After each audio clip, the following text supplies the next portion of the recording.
Hello everyone. वैदिक as का 43rd question हम देख रहे हैं।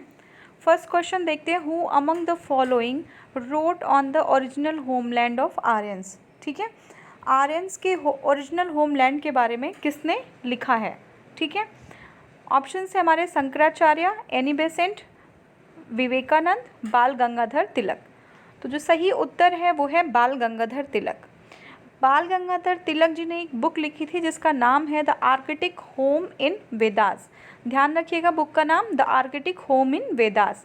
और वो क्या कहती है बुक, वो बुक ये कहती है, बुक में ये मेंशन मिला हुआ है कि जो ओरिजिनल होम ऑफ आर्यंस है वो क्या है, नॉर्थ पोल या आर्किटिक रीजन है।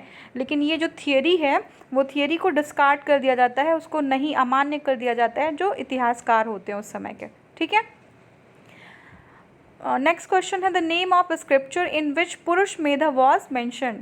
पुरुष मेध का मेंशन किस जो है हमारे स्क्रिप्चर में हुआ है। देखते हैं जो ऑप्शंस हैं, कृष्ण यजुर्वेदा, शुक्ल यजुर्वेदा, शतपथ ब्राह्मण और पंचविश ब्राह्मण।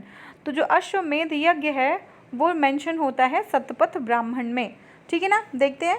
Shatapatha Brahmana is a prose text describing the Vedic rituals, history and mythology associated with Yajurveda. ठीक है, यजुर्वेद से एसोसिएटेड है हमारे शतपथ ब्राह्मण। और इसमें क्या क्या मेंशन है, वैदिक रिचुअल्स हैं, हिस्ट्री है, माइथोलॉजी है, ये सारी कुछ चीज़ें इसमें मेंशन है। ठीक है, अब ये जो जितनी हमारी पुरानी जो वैदिक लिटरेचर हैं, ऋग्वेद जो सबसे पुराना है उसके बाद हम शतपथ ब्राह्मण को रखते हैं। ठीक है, अगर सीरीज़ में लगाने के लिए आ जाता है, ऐसा क्वेश्चन हमने पहले भी अटेम्प्ट किया है। ठीक है ना, तो जो पुरुष मेध यज्ञ है उसका मेंशन कहाँ पे मिलता है, हमें जो है शतपथ ब्राह्मण में ही मिलता है। ठीक है, नेक्स्ट क्वेश्चन देखते हैं, the priest associated with the king Videha Mahadev. ठीक है ना, सॉरी ये माधवा है, किंग विदेहा माधव। तो माधव, किंग विदेहा माधव जिनका जो है मेंशन आपके शतपथ ब्राह्मण में है, उनके प्रीस्ट कौन थे। तो देखिए ऑप्शंस है, वो ऑप्शंस जो पहला ऑप्शन है वो हम देखते हैं, ऋषि भरद्वाज, ऋषि विश्वामित्र, ऋषि वशिष्ठ, ऋषि गौतम। ठीक है, तो गौतम जो है, ऋषि गौतम जो हैं वो जो है प्रीस्ट होते हैं, वो जो है पुजारी होते हैं किसके, जो विदेह के माधव होते हैं। ठीक है, तो इसमें क्या है कि सरस्वती जो रिवर, जो एक्सप्लेनेशन देखेंगे तो सरस्वती जो रिवर होती है उसके आसपास जो है जितनी एक्टिविटीज़ होती हैं वैदिक ट्राइब्स की, वो सरस्वती रिवर की अराउंड होती हैं। ठीक है ना, तो एक बार हम वैदिक ट्राइब्स को देखते हैं। भरत एक ट्राइब थी, पुरुष एंड कुरुज ये वैदिक ट्राइब हैं। और यहीं पे जो है शतपथ ब्राह्मण में मेंशन है, वो नरेट किया गया है एक स्टोरी जिसमें ये बताया गया है कि जो विदेह माधव, जो एक विदेह के राजा होते हैं, वो जो है अपने प्रीस्ट, अपने जो है पुजारी गौतम जी के साथ जाते हैं और कैरी करते हैं, लेके आते हैं सेक्रेट फायर ईस्ट की तरफ। ठीक है ना, तो ये जो कुछ ट्रेडिशंस होते हैं कौशल जो के लोग होते हैं, कौशल के जो राजा होते हैं और विदेह, उनके जो है कल्चर को देखते हुए ये चीज़ वो करते हैं। आपको इतना एक्सप्लेनेशन में नहीं जाना है, आपको ये देखना है कि उनके प्रीस्ट कौन थे। ठीक है ना, माधव जो विदेह के माधव, उनके प्रीस्ट कौन है, तो ये है ऋषि गौतम। ठीक है, नेक्स्ट हमारा जो क्वेश्चन है वो है, in the post Vedic period which was considered as the axis of Aryan culture. जो आर्यन कल्चर है उसका एक्सिस जो है पोस्ट वैदिक पीरियड, मतलब वैदिक टाइम में नहीं, वैदिक टाइम के बाद जो है आर्यंस का जो केंद्र था, ठीक है, वो कौन सा था, उनकी एक्टिविटीज़ का केंद्र कौन सा था। तो आंसर है, पहले ऑप्शंस देखते हैं। ऑप्शन हमारा है अंग मगध, बी है कौशल विदेह, सी है कुरु पांचाल, डी है मत्स्य सुरसेन। ठीक है, तो हमारा जो उत्तर है वो है अंग मगध। ठीक है ना, जो मगध है, जो अंग का एरिया है, वही जो है हम जो आर्यंस थे उनका जो है सेंटर ऑफ एक्टिविटीज़ थी मेनली। एक्सप्लेनेशन देखते हैं, the first reference to the Anga या Magadha occurs in the Atharvaveda where they are mentioned along with the Gandhari या मुजावत। ठीक है ना, गांधारी और मुजावत के साथ अर्थवेद में अंग और मगध का भी वर्णन मिलता है। पोस्ट वैदिक पीरियड में क्या होता है कि अंग और मगध जो होते हैं वो सेंटर हो जाते हैं आर्यन के कल्चर का। क्यों हो जाते हैं, क्योंकि जो बहुत सारे जो इनिशिएटिव्स हैं, जैसे हमारा मैथमेटिक्स हो गया, एस्ट्रोलॉजी है, साइंस है, रिलीजन है या फिर फिलॉसफी, वो सारा कुछ अंग और मगध के आसपास ये सारे इनिशिएटिव्स लिए गए। ठीक है ना, या डेवलप हुए। नेक्स्ट क्वेश्चन देखेंगे, द वर्ड गोत्र occurs for the first time, पहली बार जो गोत्र का नाम जो वर्ड है, जो टर्म है, वो कहाँ पे जो है हमें मिलता है। ठीक है, तो ऑप्शंस देखते हैं, अथर्ववेद, ऋग्वेद, सामवेद और यजुर्वेद। उत्तर हमारा सही है जो है वो है ऋग्वेद। ठीक है ना, ऋग्वेद में पहली बार गोत्र का वर्णन मिलता है। ठीक है, देखते हैं, एज द ऋग्वेद टर्म गोत्र सिंपली मीन्स काऊ शेल्टर। ऋग्वेद में गोत्र का मतलब होता है काऊ का शेल्टर, जहाँ पे गायें रहती हैं, या फिर हर्ड ऑफ काउज, बहुत सारी गायों का झुंड। ठीक है, उसका मतलब होता है गोत्र।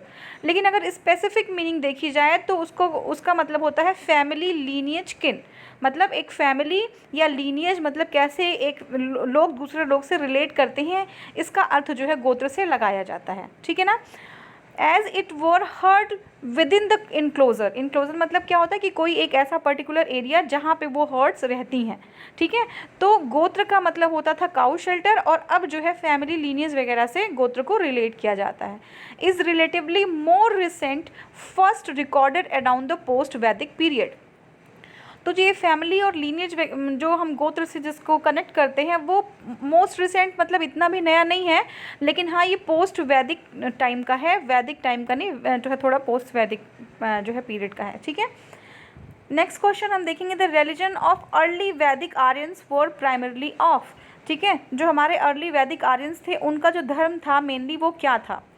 ऑप्शंस हम देखते हैं, ए हमारा है bhakti, B is image worship and yajnas, C is worship of nature and yajnas, D is worship of nature and bhakti. तो जो सही उत्तर है वो है worship of nature and yajnas. ठीक है, जो है वर्शिप ऑफ नेचर मतलब जो प्रकृति है उनकी पूजा, और यजनास मतलब यज्ञ करना, यही जो है आर्यंस का, वैदिक आर्यंस का जो है प्राइमरी जो उनकी एक्टिविटी थी धर्म को लेकर। ठीक है, एक्सप्लेनेशन भी एक बार देख लेते हैं। The religion of early Vedic Aryans वो mainly related to the worship of nature and performing yajnas. ठीक है, नेक्स्ट हम देखते हैं, the Aryans in the early Vedic period described life as many objects of nature. ठीक है ना, लाइफ को जो डिस्क्राइब करते थे बहुत सारे, मतलब वो प्रकृति से बहुत ज़्यादा जुड़े हुए थे, प्रकृति को ही लेके पूरी लाइफ वही सेंटर थी प्रकृति लोगों की। ठीक है ना, देखते हैं कि worship of different forces of nature formed a part of their religious beliefs। बहुत सारे forces जो पावर थी प्रकृति की, वो बहुत सारे beliefs, religious beliefs जो है फॉर्म करते थे, बनाते थे किसके, ये जो आर्यन लोग थे। ठीक है ना, they believe that some divine power works behind it. उनको लगता था कि कोई बहुत बड़ी शक्ति है जो इसके पीछे है। तो ऐसे जैसे मान लीजिए कि जैसे फायर है, वाटर है, विंड है, ये सारी चीज़ें इसके पीछे एक बहुत बड़ा फोर्स मानते थे और वो उनकी वर्शिप करते थे। मतलब बेसिकली वो नेचर की वर्शिप करते थे, प्रकृति पुजारी थे। ठीक है, नेक्स्ट क्वेश्चन देखते हैं, ऋग वैदिक पीरियड पीपल बिलीव मेनली इन। ऋग वैदिक पीरियड में लोग जो है मेनली किस चीज़ पे बिलीव करते थे। तो हमारा ऑप्शन है first idol worship, B one god believe, C godless worship, C D sacrifice and rituals. तो देखिए जो सही उत्तर है वो है सेक्रीफाइस एंड रिचुअल्स। हमने पहले भी देखा है, सेक्रीफाइस और yajna was the central feature of the Vedic religion. जो केंद्र था ये सेक्रीफाइस और यजना। ठीक है, domestic sacrifice was the general rule. Domestic sacrifice मतलब ऐसा नहीं है कि किसी की बलि चढ़ाना है। सेक्रीफाइस मतलब क्या है, जैसे जौ हो गए या यवा, अभी हम देखेंगे उसको, और डिफरेंट जो चीज़ें जैसे घी हो गई और आपका जो है काऊ मिल्क है, तो ये सारी चीज़ों को सेक्रीफाइस करते थे और अर्पित करते थे भगवान को। ठीक है ना, तो इन चीज़ों का सेक्रीफाइस एक जनरल रोल था। डोमेस्टिक सेक्रीफाइस मतलब जैसे हम लोग अपने घर में या कोई भी जो अपने घर में पूजा पाठ करते हैं तो वो एक नॉर्मल चीज़ थी। लेकिन जो कम्युनिटी सेक्रीफाइस था वो जो है कौन करता था, वो राजा करते थे, और एक बहुत बड़ा ये फेस्टिवल, एक बहुत बड़ा त्यौहार के रूप में ये किया जाता था। ठीक है ना, तो इसका मतलब ये था कि इनको लगता था कि ये सारी चीज़ें होने से जो भगवान हैं वो क्या हो जाएंगे, प्रसन्न हो जाएंगे। ठीक है, अब नेक्स्ट क्वेश्चन देखते हैं, the famous battle of 10 Kings was fought on the bank of the river. किस बैंक के रिवर पे 10 जो है राजाओं का बैटल मतलब जो युद्ध था वो लड़ा गया। तो गंगा, ब्रह्मपुत्र, कावेरी और पुरुषनी। ठीक है, तो पुरुषनी जो रिवर था वहीं पे जो है ये बैटल लड़ा गया था, जिसको कहते हैं 10 राजना या फिर वॉर ऑफ 10 किंग्स। तो ये जो है ये काफ़ी पहले की बात है, ये रामायण के पहले की बात है। तो पौरुषणी रिवर के किनारे ये जो है लड़ा गया था और उसमें सुदास जो थे वो विजयी हुए थे। नेक्स्ट क्वेश्चन है the famous battle of 10 kings as described in Rigveda was fought on the bank of. बिल्कुल सेम क्वेश्चन है, वो पौरुषणी जो है नदी है उन्हीं के किनारे लड़ा गया था। विच of the following river among the following referred as मातेतमा, देवीतमा और नदीतमा किसको कहा गया था? तो देखिए सिंधु, वितास्ता, सरस्वती और यमुना।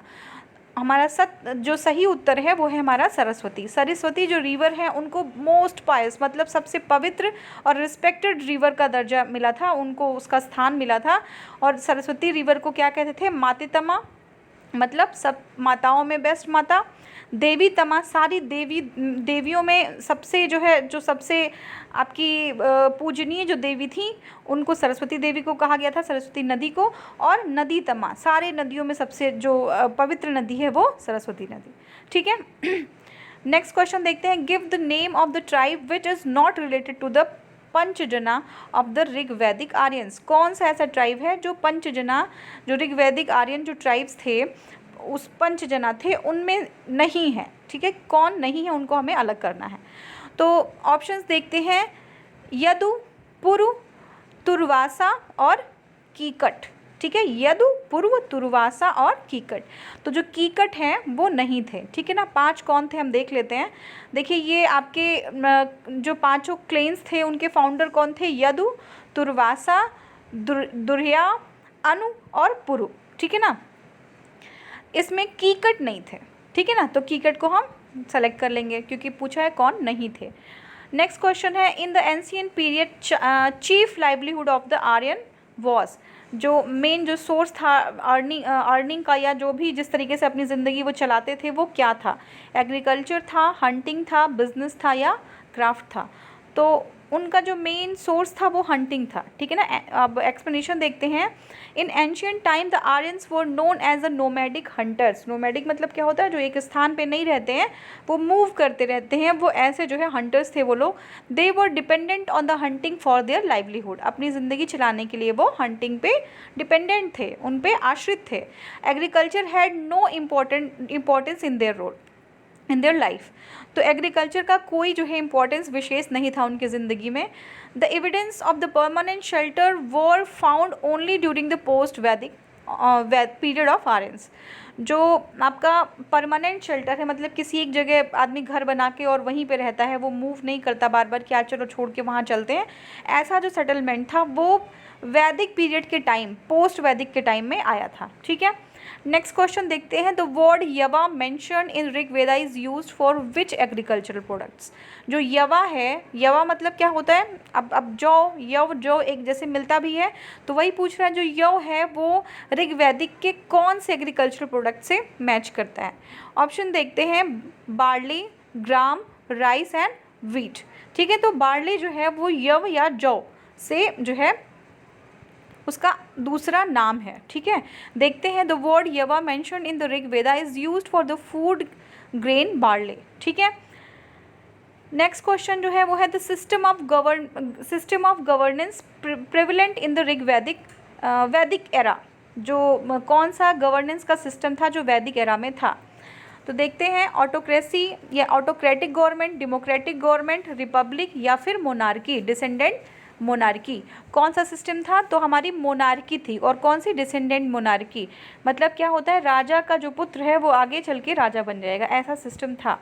तो सबसे जो पॉपुलर था वो कौन सा था? सबसे पॉपुलर सिस्टम ऑफ गवर्नमेंट था वो था डिसेंडेंट मोनार्की। लेकिन कुछ जगहों पे कुछ जो है हम ओकेजन्स पे ये भी देखते हैं कि people were also found but general interest of the public was towards monarchy. मतलब कौन सा? इलेक्शन का जो है कॉन्सेप्ट भी था वहाँ पे कई जगह, लेकिन जो जनरल इंटरेस्ट था वो मोनार्की ही था। ठीक है। नेक्स्ट क्वेश्चन देखते हैं। द असेंबली ऑफ वैदिक एरा। जो वैदिक एरा की असेंबली होती है, सभा होती थी, वो कैसी होती थी? देखते हैं। इट वॉज इंस्टीट्यूशन ऑफ, ये मतलब जो कुछ लोग थे मर्केंटाइल मतलब जो अपने ट्रेड या उद्योग धंधों में लगे थे उनका इंस्टीट्यूशन था, या रॉयल कोई कोर्ट था, या फिर ये काउंसिल ऑफ मिनिस्टर था, या फिर वो national assembly of all the people of state, क्या चीज़ था ये? उत्तर सही है जो है वो वॉज काउंसिल ऑफ मिनिस्टर, तो जो असेंबली थी वो मिनिस्टर्स की काउंसिल थी। देखते हैं during the Vedic era, the two institution namely सभा एंड समिति, जो दो जो है हमारे मेन इंस्टीट्यूशंस थे वो थे सभा और Samiti, has been mentioned as controlling power upon autocracy of the king. जो किंग की ऑटोक्रेसी थी उसकी जो था कि सारी चीज़ें वो एक किंग कंट्रोल करता है, उसको जो है कंट्रोल करने के लिए दो असेंबलीज थी जिसको बोलते हैं सभा एंड समिति। ठीक है, द सभा was the assembly of the learned and elite one. जो सभा होती थी वो जो पढ़े लिखे विद्वान लोग होते थे उनकी असेंबली होती थी। एंड द समिति was the assembly of the common people of the state. और समिति क्या होती थी? जो आम जनता थी उसकी जो है असेंबली थी। ठीक है, नेक्स्ट क्वेश्चन देखते हैं। द ऋग वैदिक tribal assembly associated with the judicial function was. जो जुडिशियल फंक्शन है वो कौन सी? मैंने दो असेंबली बताई थी, सभा और समिति। तो जो जुडिशियल फंक्शन है वो कौन देखता था? तो मैंने अभी जस्ट बताया, सभा किसकी थी? विद्वानों की थी। ठीक है, समिति किसकी थी? जो आम जनता थी। तो जुडिशियल फंक्शन कौन लेगा? जो विद्वान होंगे, यानी कि सभा के लोग जो है जुडिशियल फंक्शन इन्वॉल्व होते थे उसमें। ठीक है ना। सेवरल ट्राइबल और the clan based on assemblies such as Sabha, Samiti, विदत, गण are mentioned in the Rig Veda. Among them, Sabha was associated with the judicial function. Sabha is mentioned 8 times in Rig Veda. अब ये exam में आ सकता है कि सभा कितने टाइम्स मेंशन है? 8 टाइम्स। और जुडिशियल फंक्शंस सभा ही देखती थी। Sabha and Samiti are mentioned as the 2 daughters of Prajapati in Atharvaveda. बहुत ही इंपॉर्टेंट है, ये बहुत बार आया है। तो ये जो है पूछता है कि सभा और समिति जो है मेंशन होती है, दो जो है पुत्रियां हैं प्रजापति की, ये कहाँ पे मेंशन किया गया है? तो ये है अथर्ववेद में। ठीक है, नेक्स्ट क्वेश्चन देखते हैं। In which of the following Vedas Sabha and Samiti are called the 2 daughters of Prajapati? तो अथर्ववेद में है, जैसा अभी हमने देख लिया था। नेक्स्ट क्वेश्चन, जो लास्ट क्वेश्चन है इस वीडियो में, वो है Atharvaveda that is science of life appeared first in. तो अथर्ववेदा सबसे, इसी क्वेश्चन में ये आंसर है कि अथर्ववेदा क्या है? वो साइंस ऑफ लाइफ है। ठीक है ना। तो वो कहाँ मेंशन है? अरण्यकाज में है, सामवेद में है, यजुर्वेद में है, या अथर्ववेद में है?